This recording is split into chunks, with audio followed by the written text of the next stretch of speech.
Let's talk about soulmates. About soulmates? Mm-hmm. Okay. You won't like my answer. My higher self's answer is that you have, for example, when you say soulmate, meaning a lover, a partner in life, my higher self says you have 5,000 potential soulmates, if you want to call them that, in a lifetime. 5,000 people that you have traveled with in other lifetimes who can come in at different times of your life to help you to illuminate something. A classic example of that is the Uranus return, which is 39 to 42, where Uranus is a planet that pushes us into the future. Get rid of the old, go into the future. It also happens to be women's sexual prime. So women often feel that they find their soulmates at that time. Wow. And sometimes it's, okay, I've been married for 25 years, and here comes my soulmate. I have never felt a sexual energy or a spiritual energy that's a part of my body, part of the opening of my heart, like ever in my life. It must be you. And so in comes this being, they divorce, or they get rid of their husband, or husbands get rid of their wives, and very often, 2 years later, that person's gone. They're gone because they only came to help you get out of something that was not serving your evolution. Okay. Now we need to learn to get out of relationships, to end and begin, from places of clarity and compassion and truth. Not just, I can't do this anymore, or we're growing apart, but from a different perspective. But so soulmates, anybody can be your soulmate, anybody that comes close to you. It's how you want to allow it. Mm-hmm. And the problem with soulmates is that we project onto them, that they are the source of our happiness, they're the source of our life force energy, they're the source of our safety. I thought they were always the ones that met your unmet needs. So how do they meet those needs? Sometimes the way they meet those needs is by giving you what I would call the cosmic boot. Right. But we humans, we feel that way about God. We feel that way about authority.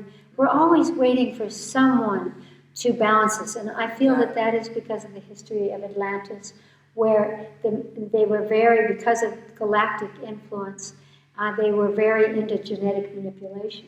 And so at that time, there was a homogeneous kind of energy. The male and the female were enveloped in one, And then they decided to explore that, to see what it was that was yang and what was yin, what was male, what was female, so they divided it.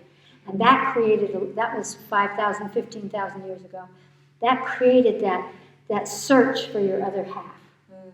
And so we fondly project on that and call it our soulmates. Mm. And but I think But isn't there something to fill in the other? There is, but it isn't that person is really going to complete it. Right. What happens is usually it feels complete in the beginning. Uh-huh. And then as you grow along, you grow, and so you don't need that as much, or your needs change. And then you think it's the person, when really it's you that's changing. I feel that in the future we will come to being married our lives, which will be much longer than 100 years, and we'll be able to do that because we will be able to recognize in a person that they have been our lover, our teacher, our enemy, our child, our friend. We will see them from all of these perspectives. A good relationship moves back and forth. Someone is your partner, then you're their parent, then they're your parent. We play all these roles with each other. When we learn how to do that, not from the emotional level, but from a compassionate spiritual level, that we can offer up, as you're saying, what are those needs that we have. Otherwise, as long as you're looking for it outside you, you are looking at an illusion.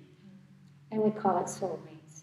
And it's human, and it's sweet, but in the end, if we could just be our own soulmate, we would see the beauty of those that we call soulmates. We would see how they fit in our lives, and we will be able to not just depend upon them to bring us that life, but we will be able to give it back to them as well. Of course. Do you see us going more in the direction of living in communities? I think that we've done that. We haven't done it very well because, again, our primordial energy, we have primordial bodies, and so our psychogenetic inheritance from primordial times is survival. So we don't trust humans. We're always thinking, how can I be the head of the group? Or how can I be seen? Do they recognize my power? Or am I the rebel?